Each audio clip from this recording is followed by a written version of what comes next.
Everyone, welcome to my YouTube channel commerce with Gungun. तो आज हम इकोनॉमिक्स का माइक्रो इकोनॉमिक्स का first chapter introduction of micro economics का पार्ट सेकंड पढ़ने वाले हैं। तो लेट्स गेट स्टार्टेड। तो यहाँ तक हमने अपने पिछले लेक्चर में कंटिन्यू रखा था। अब आज सेकंड पार्ट में हम यहाँ से कंटिन्यू रखेंगे और आज इस चैप्टर को हम क्लोज कर देंगे। आज ही चैप्टर आपका कंप्लीट हो जाएगा। इसके बाद मैं अपने शॉर्ट नोट से इसका एक बार फिर से रिवीजन करवा दूंगी ताकि आपको ये चैप्टर एकदम अच्छे से रिवाइज हो जाए वापस से, और ये शॉर्ट नोट्स आपको मैं प्रोवाइड कर दूंगी। तो आप इस चैप्टर को जब बार बार रिवाइज करेंगे तो आपका ये चैप्टर जो है वो एकदम पक्का हो जाएगा।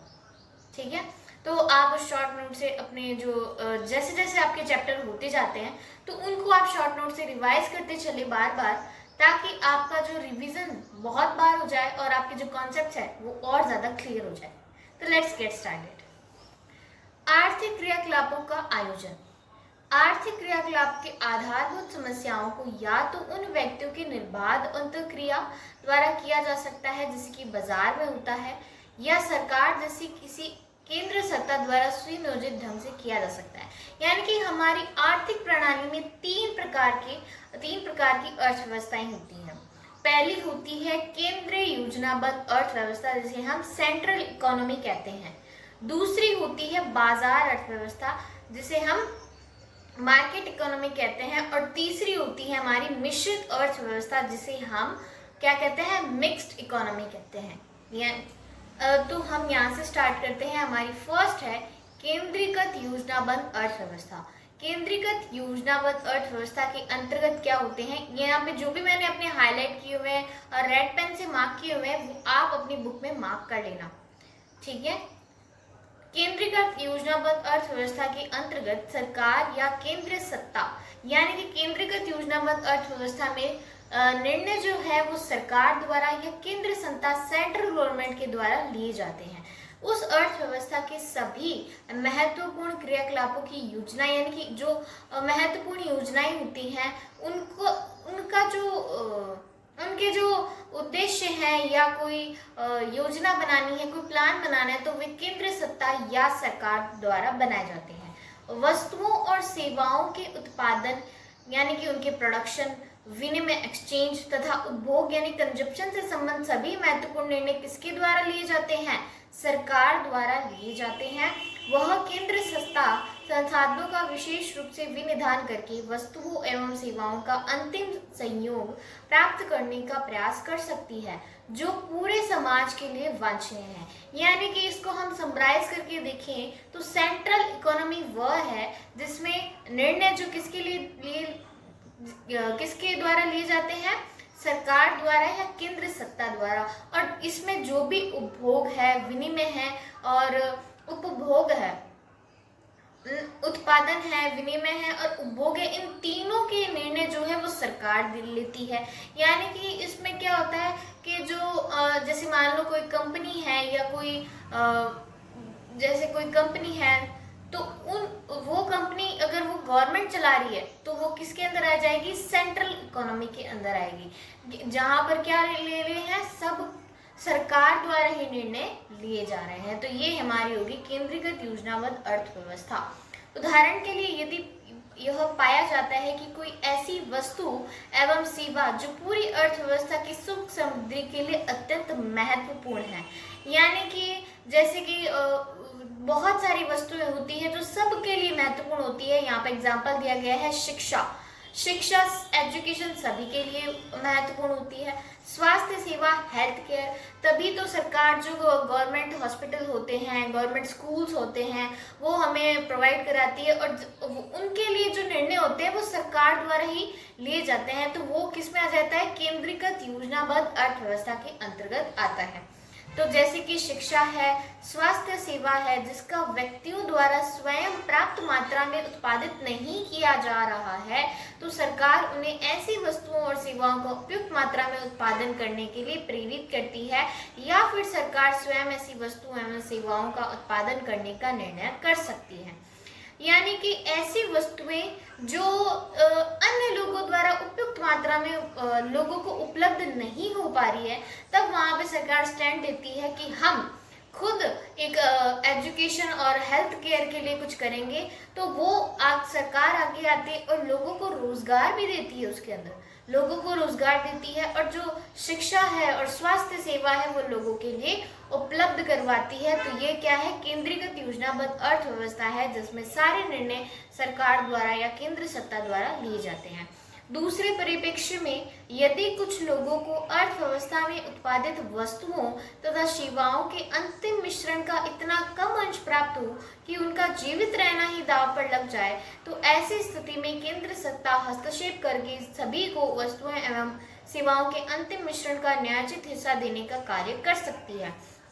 यानी कि जो गरीब लोग होते हैं उनको जो वस्तुएं हैं उपलब्ध नहीं हो पा रही है, तो वहां पे सरकार क्या करती है, वहां पे सरकार ये निर्णय ले सकती है, वहां पे सरकार ये निर्णय ले सकती है कि यह काम हम करेंगे और ये वस्तुएं और सेवाएं हम क्या करेंगे, हम उपलब्ध करवाएंगे गरीब लोगों को, वो भी निःशुल्क। तो वहां पर भी क्या हो जाएगा, केंद्रीकृत योजनाबद्ध अर्थव्यवस्था हो जाती है। तो न्यायोचित हिस्सा यानी कि न्याय के अनुसार हिस्सा देने का कार्य भी सरकार यहाँ पे कर सकती है। तो ये हमारी होगी सेंट्रल इकोनॉमी, जो कि केंद्रीकृत योजनाबद्ध अर्थव्यवस्था। फिर आती है हमारी बाजार अर्थव्यवस्था। बाजार अर्थव्यवस्था मार्केट इकोनॉमी, जिसके अंदर निर्णय कौन लेता है देखते हैं। केंद्रीकृत योजनाबद्ध अर्थव्यवस्था के विपरीत, यानी कि जो केंद्रीकृत योजनाबद्ध अर्थव्यवस्था है उसकी विपरीत अपोजिट है कौन सी, बाजार अर्थव्यवस्था। बाजार अर्थव्यवस्था में सभी आर्थिक क्रियाकलापों का निर्धारण बाजार की स्थितियों के अनुसार होता है। बाजार में अधिक मांग है तो उसका प्रोडक्शन करेंगे, बाजार में कम मांग है तो उसका कम प्रोडक्शन करेंगे। ऐसी बाजार की स्थितियों के अनुसार क्या होता है, काम होता है और निर्णय लिए जाते हैं। अर्थव्यवस्था के अनुसार बाजार क्या है, तो बाजार एक ऐसी संस्था, आपको क्वेश्चन पूछा जा सकता है कि बाजार क्या है। बाजार एक ऐसी संस्था है जो अपने आर्थिक क्रियाकलापों का अनुसरण करने वाली व्यक्तियों को निर्बाध अंतःक्रिया प्रदान करता है। दूसरे शब्दों में, बाजार व्यवस्थाओं का ऐसा समुच्चय है जहां आर्थिक अभिक्रेता मुक्त रूप से अपने धन अथवा अपने उत्पादन का परस्पर निर्बाध आदान प्रदान करता है। निर्बाध का मतलब हो गया बिना किसी बाधा के।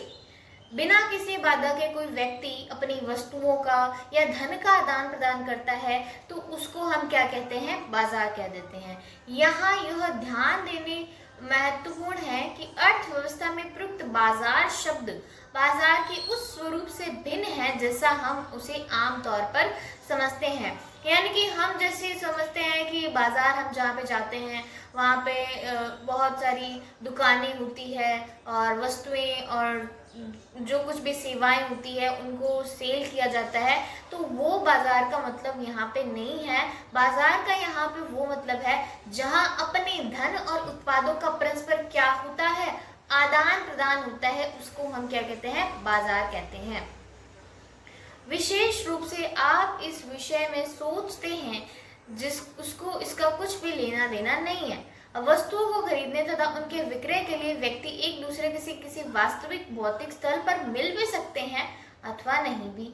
क्रेताओं तथा विक्रेताओं के बीच क्रियाकलाप विभिन्न परिस्थितियों में संभव है, जैसे गांव के चौक पर या शहर के सुपर बाजार में, अथवा वैकल्पिक रूप से क्रेता और विक्रेता टेलीफोन अथवा इंटरनेट द्वारा भी वस्तुओं का आदान प्रदान कर सकते हैं। यानी कि आजकल जो प्लेटफॉर्म चल रहे हैं जैसे अमेजोन है, फ्लिपकार्ट है, मीशो है और भी बहुत सारे प्लेटफॉर्म हैं जहां पर हम क्या करते हैं, टेलीफोन मतलब इंटरनेट के द्वारा हम क्या करते हैं, अपनी वस्तुओं का आदान प्रदान करते हैं, जिसको हम बाजार कह सकते हैं। बाजार का स्पष्ट लक्षण ये वह व्यवस्था है जिसमें लोग निर्बाध रूप से यानी बिना किसी बाधा के वस्तुओं को खरीदने और विक्रय करने का काम करते हैं। तो ये हमारा बाजार हो गया। किसी भी तंत्र के सुचारू रूप से संचालन के लिए अनिवार्य है कि उस तंत्र के विभिन्न घटकों के कार्यों में समन्वय हो, यानी कोऑर्डिनेशन हो, अन्यथा अर्थ अव्यवस्था हो सकती है। शायद आप जानना चाहेंगे कि वे कौन सी शक्तियां हैं जो बाजार तंत्र में करोड़ों अलग अलग व्यक्तियों की क्रियाओं में समन्वय स्थापित करती है। बाजार व्यवस्था में प्रत्येक वस्तु तथा सेवा की एक तय कीमत होती है जिस पर क्रेता एवं विक्रेता में सहमति होती है। यानी कि बाजार अर्थव्यवस्था में जो प्राइस सेट करते हैं वस्तु या किसी सेवा की, वो क्रेता यानी कि खरीदने वाले और बेचने वाले की सहमति के अनुसार उसको प्राइस को सेट किया जाता है। सेटिंग द प्राइस सेटिंग जिसको हम कहते हैं, जो आप बिजनेस में भी पढ़ने वाले हैं कि प्राइस सेटिंग कैसे की जाती है, तो वो क्रेता यानी कि जो खरीदने वाला है और जो विक्रेता यानी कि जो बेचने वाला है, उन दोनों की सहमति के द्वारा उस प्राइस को सेट किया जाता है। यानी कि क्रेता को भी उचित दाम पर वो वस्तु मिल जाए और विक्रेता का भी क्या हो, नुकसान ना हो, ऐसी प्राइस हम सेट करते हैं। क्रेताओं तथा विक्रेताओं का परस्पर इसी कीमत पर विनिमय होता है। यानी कि जो उन दोनों के द्वारा सहमति से जो प्राइस डिसाइड की जाती है उस पर क्या होता है, विनिमय यानी कि एक्सचेंज होता है। औसतन समाज किसी वस्तु अथवा सेवा का जैसा मूल्यांकन करता है, कीमत उसी मूल्यांकन पर निर्धारित होती है। यदि क्रेता किसी वस्तु की अधिक मात्रा की मांग करते हैं तो उस वस्तु की कीमत में वृद्धि हो जाएगी।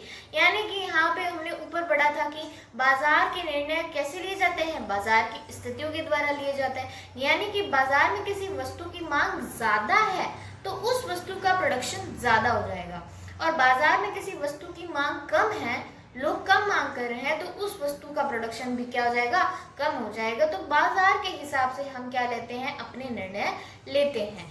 यह उस वस्तु के उत्पादकों को संकेत देता है कि वे उस वस्तु की जिस मात्रा का उत्पादन कर रहे हैं, समाज को उसकी अधिक मात्रा की आवश्यकता है। तो यहाँ पे कहेंगे कि हम मान लो कपड़े का बिजनेस कर रहे हैं, कोई भी ब्रांड है, जो उस ब्रांड की मान लो कीमत, जो डिमांड है बाजार में वो बहुत ज़्यादा है, तो हम प्रोडक्शन भी बहुत ज़्यादा करने वाले हैं। अगर उस ब्रांड की जो डिमांड है वो बाजार में कम है तो हम कम प्रोडक्शन करेंगे। ऐसा ही हम करते हैं। तो इस पर उत्पादक उस वस्तु का उत्पादन बढ़ा सकते हैं, यानी प्रोडक्शन बढ़ा सकते हैं। इस प्रकार वस्तु तथा सेवाओं की कीमतें बाजार में सभी व्यक्तियों को महत्वपूर्ण संकेत प्रदान करती है, जिससे बाजार तंत्र में समन्वय स्थापित होता है, यानी कि कोऑर्डिनेशन होता है। अतः बाजार तंत्र में उन केंद्रीय समस्याओं का समाधान, किस वस्तु का और किस मात्रा में उत्पादन किया जाना है, कीमत के इन्हीं संकेतों के द्वारा हुए आर्थिक क्रियाकलापों के समन्वय से होता है। ठीक है, नेक्स्ट हम पढ़ते हैं। हमने दो अर्थव्यवस्थाएं पढ़ ली है। पहली केंद्रीय योजनाबद्ध अर्थव्यवस्था, जिसे हम सेंट्रल इकोनॉमी कहते हैं। दूसरी बाजार अर्थव्यवस्था, जिसे हम मार्केट इकोनॉमी कहते हैं। तीसरी मिक्स्ड इकोनॉमी, यानी कि जो दो हमने पहले पढ़ी है उन दोनों का मिक्स क्या है, मिक्स्ड इकोनॉमी। यहाँ यानी कि जहाँ पर केंद्रीय योजनाबद्ध अर्थव्यवस्था और बाजार अर्थव्यवस्था दोनों द्वारा निर्णय लिए जाते हैं, उसे हम कह देते हैं मिक्स्ड इकोनॉमी, यानी कि मिश्रित अर्थव्यवस्था। सभी अर्थव्यवस्थाएं वास्तव में मिश्रित अर्थव्यवस्थाएं होती है, और इंडिया में कौन सी अर्थव्यवस्था है, मिश्रित अर्थव्यवस्था है, जहां महत्वपूर्ण निर्णय यानी कि जो मेन इंपॉर्टेंट निर्णय होते हैं वो तो सरकार लेती है, सरकार द्वारा लिए जाते हैं, तथा आर्थिक क्रियाकलाप प्राय जो आर्थिक क्रियाकलाप यानी कि जो इकोनॉमी बेस्ड होते हैं, जो थोड़े बाजार से रिलेटेड होते हैं, वो बाजार द्वारा किए जाते हैं। अंतर केवल इतना है कि आर्थिक क्रियाकलापों के दिशा के निर्धारण में सरकार की भूमिका कितनी अधिक है। आर्थिक क्रियाकलापों की दिशा के निर्धारण में सरकार की भूमिका कितनी है, यानी कि हमें देखना है कि सरकार की कितनी भूमिका है, यानी कि कितना रेशो सरकार का है जिस पर वो निर्णय लेने वाली है, और कितना रेशो बाजार का है जो वो अपने क्षेत्र में निर्णय ले सकती है। तो इन दोनों को संतुलन में रखते हुए हम क्या लेते हैं, निर्णय लेते हैं मिश्रित अर्थव्यवस्था के अंदर। संयुक्त राज्य अमेरिका, यहाँ से आपके एमसीक्यू बन सकते हैं, एमसीक्यू यहाँ पे, तो यहाँ पे आपको ध्यान देना है। संयुक्त राज्य अमेरिका यानी कि यूएसए में सरकार की भूमिका क्या है, न्यूनतम है। वहां पर कौन सी इकोनॉमी होगी, बाजार अर्थव्यवस्था, क्योंकि सरकार की कम है ना, यानी कि केंद्रीकृत योजनाबद्ध अर्थव्यवस्था की जो अधिकता है वो कम है, वहां पर सरकार की भूमिका न्यूनतम है। और 20वीं सदी की एक लंबी अवधि तक केंद्रीकृत योजनाबद्ध अर्थव्यवस्था का निकटतम उदाहरण क्या है? चीन है। यानी कि संयुक्त राज्य अमेरिका में तो कौन सी अर्थव्यवस्था है? बाजार अर्थव्यवस्था। और चीन में कौन सी अर्थव्यवस्था है? केंद्रीकृत योजना अर्थव्यवस्था, यानी कि सेंट्रल इकोनॉमी वहां पर है। यानी कि वहां पर ज्यादातर निर्णय जो है वो सरकार द्वारा ही लिए जाते हैं। भारत में कौन सी अर्थव्यवस्था है? भारत में स्वतंत्रता के पश्चात सरकार ने देश के आर्थिक क्रियाकलापों के नियोजन में प्रमुख भूमिका निभाई है। यानी कि भारत में मिश्रित अर्थव्यवस्था है। तथापि पिछले 2 दशकों में भारतीय अर्थव्यवस्था में सरकार की भूमिका बहुत हद तक कम हो गई है। अब हम नेक्स्ट मोस्ट इम्पोर्टेंट टॉपिक पढ़ते हैं, जो पेपर में आपके आता है बहुत बार, जो कि 1 या 2 मार्क्स में पूछा जाता है। इसमें इन दोनों की जो डेफिनेशन है वो आपको पूछी जाती है कि सकारात्मक तथा आदर्शक अर्थशास्त्र किसे कहते हैं। तो पढ़ते हैं इसको। यह पहले ही सैद्धांतिक रूप से उल्लेखित किया जा चुका है कि किसी अर्थव्यवस्था की केंद्रीय समस्याओं को सुलझाने के लिए एक से अधिक विधियां होती है। यानी कि अर्थव्यवस्था की समस्याओं को सुलझाने के लिए कितनी? एक से अधिक विधियां होती है। यह भिन्न भिन्न क्रियाविधियां सामान्यतः इन समस्याओं के लिए भिन्न भिन्न समाधान प्रस्तुत करती हैं। यानी बहुत सारे सॉल्यूशन भी होते हैं उसके लिए, जिसके कारण अर्थव्यवस्था में संसाधनों के विनिधानों में अंतर हो सकता है और उत्पादित वस्तुओं तथा सेवाओं के अंतिम मिश्रण के विनिधान में भी अंतर हो सकता है। इस कारण यह समझना अत्यंत आवश्यक है कि इन वैकल्पिक क्रियाविधियों में कौन सी क्रियाविधि किस अर्थव्यवस्था की दृष्टि से सामान्यतः अच्छी रहेगी। यानी कि जो यहाँ पर हमें दी गई है ये एक प्रकार की क्या है? विधियां हैं। अर्थव्यवस्था में, अर्थशास्त्र में हम विभिन्न क्रियाविधियों का विश्लेषण करते हैं तथा इनमें से प्रत्येक क्रियाविधि के उपयोग से होने वाले संभावित परिणामों का विश्लेषण करने का प्रयत्न करते हैं। यानी कि अर्थव्यवस्था में इन दोनों में से कौन सी विधियां हमें चूज करनी है ये हमें देखना है और कौन सी विधि हमारे लिए बेस्ट रहेगी। तो हम इन क्रियाविधियों का मूल्यांकन करने के लिए यह अध्ययन भी करते हैं कि उनसे होने वाले परिणाम कितने अनुकूल होंगे। ये यहाँ तक रीडेबल था और यहाँ से हमें ध्यान रखना है कि यहाँ से क्वेश्चन बनता है। पहला आता है सकारात्मक आर्थिक विश्लेषण। सकारात्मक आर्थिक विश्लेषण यानी कि पॉजिटिव इकोनॉमिक एनालिसिस जिसको हम कहते हैं, तथा आदर्शक आर्थिक विश्लेषण जिसे हम कहते हैं नॉर्मेटिव इकोनॉमी एनालिसिस। इस आधार पर अंतर किया जा सकता है। इसमें जो है डिफरेंस भी पूछा जाता है और या एक पर्टिकुलर की डेफिनेशन भी पूछ ली जाती है 1 मार्क्स में या 2 मार्क्स में। 1 मार्क्स में तो इसकी डेफिनेशन पूछी जाती है और 2 मार्क्स में इसका डिफरेंस पूछा जा सकता है। तो आपको ध्यान रखना है, क्या हम किसी क्रियाविधि के अंतर्गत होने वाले कार्यों का पता लगाने का प्रयास कर रहे हैं अथवा उसका मूल्यांकन करने का। तो यहाँ पे दिया गया कि सकारात्मक आर्थिक विश्लेषण के अंतर्गत हम क्या करते हैं। इसके अंतर्गत हम अध्ययन करते हैं कि विभिन्न क्रियाविधियां किस प्रकार कार्य करती है। यानी कि हमें जो इकोनॉमी के लिए विधियां चूज करनी है उसके लिए हमें स्टडी करनी होती है। तो सकारात्मक आर्थिक विश्लेषण के अंतर्गत हम यह अध्ययन करते हैं कि बहुत सारी विधियां हैं वो किस प्रकार कार्य करती है, यानी कि वो हमारे इकोनॉमी में किस प्रकार कार्य करेगी और उससे हमें क्या परिणाम आ सकते हैं उसका हम अध्ययन करते हैं। तो पॉजिटिव इकोनॉमी एनालिसिस क्या है, जिसके अंतर्गत हम ये अध्ययन करते हैं कि विभिन्न क्रियाविधियां किस प्रकार कार्य करती है। जबकि आदर्शक आर्थिक विश्लेषण जिसे हम कहते हैं नॉर्मेटिव इकोनॉमी एनालिसिस में हम ये समझने का प्रयास करते हैं कि ये विधियां हमारे अनुकूल भी है या नहीं। यानी कि सकारात्मक आर्थिक विश्लेषण के अंतर्गत हम ये अध्ययन किया कि विभिन्न क्रियाविधि किस प्रकार काम करती है, और दूसरा आदर्शक आर्थिक विश्लेषण में हम ये अध्ययन करते हैं कि ये विधियां जो हम चूज कर रहे हैं वो हमारे अनुकूल भी है या नहीं है। तो ये हम देखते हैं। तो ये लाइन आपके बहुत इम्पोर्टेंट हो जाती है, आप इसको मार्क कर लीजिए। तथापि सकारात्मक तथा आदर्शक आर्थिक विश्लेषण के मध्य यह अंतर पूर्णतः स्पष्ट नहीं है कि सकारात्मक तथा आदर्शक विषय केंद्र आर्थिक समस्याओं के अध्ययन में निहित वे सकारात्मक और आदर्शक पहलू या प्रश्न हैं जो एक दूसरे से अत्यंत निकटता से संबंधित है अथवा इनमें से किसी एक की पूर्णतः उपेक्षा करके अथवा अलग अलग करके दूसरे को ठीक से समझ पाना संभव नहीं होता। तो ये टॉपिक हमारे यहाँ पे खत्म होता है। फिर आता है व्यष्टि अर्थशास्त्र तथा समष्टि अर्थशास्त्र के अंदर। व्यष्टि अर्थशास्त्र जो हम अभी बुक पढ़ रहे हैं वो है। समष्टि अर्थशास्त्र यानी कि जो हमारी दूसरी बुक है जिसे हम कहते हैं मैक्रो इकोनॉमिक्स, उसके अंदर हमें अंतर बताना है। और ये भी आपका बहुत इंपॉर्टेंट क्वेश्चन बनता है कि व्यष्टि अर्थशास्त्र और समष्टि अर्थशास्त्र के अंतर को समझाइए। ये आपके 2 मार्क्स में, 3 मार्क्स में, 4 मार्क्स में किसी में भी आ सकता है, तो इसको आपको देखना है। परंपरागत रूप से अर्थव्यवस्था की विषय वस्तु का अध्ययन 2 व्यापक शाखाओं, एक तो होती है व्यष्टि अर्थशास्त्र माइक्रो इकोनॉमिक्स, एक होती है समष्टि अर्थशास्त्र मैक्रो इकोनॉमिक्स के अंतर्गत किया जा रहा है। व्यष्टि अर्थशास्त्र तथा समष्टि अर्थशास्त्र। अब बात आती है व्यष्टि अर्थशास्त्र। व्यष्टि अर्थशास्त्र पर अंतर्गत हम बाजार में उपलब्ध विभिन्न वस्तु तथा सेवाओं के परिप्रेक्ष्य में विभिन्न आर्थिक अभिकर्ताओं के व्यवहार का अध्ययन करके जानने का प्रयास करते हैं कि इन बाजारों में व्यक्तियों की अंतःक्रिया द्वारा वस्तुओं तथा सेवाओं की मात्रा और कीमत किस प्रकार निर्धारित होती है। यहाँ के माइक्रो का नाम ही क्या है? छोटा। माइक्रो का नाम ही छोटा है, तो इस पे छोटे स्तर पर क्या किया जाता है?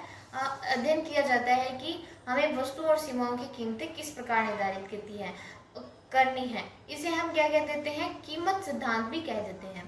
व्यष्टि अर्थशास्त्र को हम क्या कहते हैं? कीमत सिद्धांत भी कहते हैं।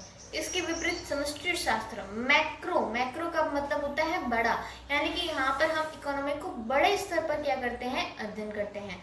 इसमें कुल निर्गत यानी कि पूरे राष्ट्र की कुल निर्गत, रोजगार कितना है, समग्र कीमत यानी कि पूरी जो कीमत स्तर है उसका एनालिसिस करते हैं। समग्र उपायों पर अपना ध्यान केंद्रित करते हुए पूरी अर्थव्यवस्था को समझने का प्रयास करते हैं। यानी कि बेसिकली व्यष्टि अर्थशास्त्र क्या है? व्यष्टि अर्थशास्त्र छोटे स्तर पर अर्थव्यवस्था का अध्ययन है। जैसे कोई एक व्यक्ति बिजनेस कर रहा है तो उसकी अर्थव्यवस्था को हम समझ रहे हैं, तो वो व्यष्टि अर्थशास्त्र के अंतर्गत आएगा। और समष्टि अर्थशास्त्र के अंदर पूरे राष्ट्र को मिलाकर हम जो अध्ययन करते हैं, जैसे कुल निर्गत है, कुल उपाय है, समग्र कीमत स्तर है, उसका हम अध्ययन करते हैं, तो उसे हम समष्टि अर्थशास्त्र के अंतर्गत पढ़ते हैं। हम यह जानना चाहते हैं कि समग्र उपायों के स्तर किस प्रकार निर्धारित होते हैं तथा उनमें समय के साथ परिवर्तन किस प्रकार आता है। समष्टि अर्थशास्त्र में अध्ययन के कुछ महत्वपूर्ण प्रश्न इस प्रकार हैं। अर्थव्यवस्था में कुल निर्गत स्तर क्या है, जो हम समष्टि अर्थशास्त्र में पढ़ेंगे। कुल निर्गत निर्धारण किस प्रकार किया जाता है। कुल निर्गत में समय के साथ किस प्रकार वृद्धि होती है। क्या अर्थव्यवस्था के संसाधनों, उदाहरण के लिए श्रम का पूर्ण रूप से उपयोग किया जा रहा है। संसाधनों का पूर्ण रूप से उपयोग न होने के क्या कारण है और कीमतों में वृद्धि क्यों होती है। अतः जिस प्रकार व्यष्टि अर्थशास्त्र में विभिन्न बाजारों का अध्ययन किया जाता है, यानी कि व्यष्टि अर्थशास्त्र में विभिन्न बाजारों का अध्ययन किया जाता है, वैसा समष्टि अर्थशास्त्र में नहीं है। व्यष्टि अर्थशास्त्र में हम क्या करते हैं? एक इंडिविजुअल जो बाजार होता है, एक व्यक्तिगत जो बाजार होता है उसका अध्ययन करते हैं, जबकि समष्टि अर्थशास्त्र में हम पूरे बाजार यानी कि बहुत सारे बाजार होते हैं उनका एक साथ में अध्ययन करते हैं, तो वो समष्टि अर्थशास्त्र के अंतर्गत आता है। समष्टि अर्थशास्त्र में हम अर्थव्यवस्था के कार्य निष्पादन की समग्र यानी कि संपूर्ण तथा अथवा समष्टिगत उपायों के व्यवहार का अध्ययन करने का प्रयास करते हैं। यानी कि यहाँ पे तो आपको रीड करना है, रीड करके इसको समझना है थोड़ा, और मैंने थोड़ा आपको एक्सप्लेन भी कर दिया। अब आपको मेरे जो नोट्स है उसके अंदर आपको डिफरेंस एक टेबल बनाई हुई दिख जाएगी, उससे आप पढ़ सकते हैं और अपने कॉन्सेप्ट को क्लियर कर सकते हैं। ये तो एकदम ऐसे रीड करने योग्य है। और यहाँ से आपके क्वेश्चन स्टार्ट है, आप उसको एक बार प्रैक्टिस कर सकते हैं। तो ये चैप्टर हमारा यहाँ पे कंप्लीट होता है, और इसका जो नेक्स्ट पार्ट होगा, इसका समरी होगा, जिसमें हम पूरे चैप्टर को एक बार फिर से रिवाइज करेंगे और सभी चैप्टर्स को एक बार पूरा कंप्लीट करके रिवाइज करते हुए आगे बढ़ेंगे। तो इसके अगले वीडियो में इसके अगले जो पार्ट होगा उसमें हम शॉर्ट नोट से पूरा एक बार रिविजन करेंगे, फिर हम अगले चैप्टर पर जाएंगे। तो मिलते हैं अगले लेक्चर में, तब तक के लिए धन्यवाद।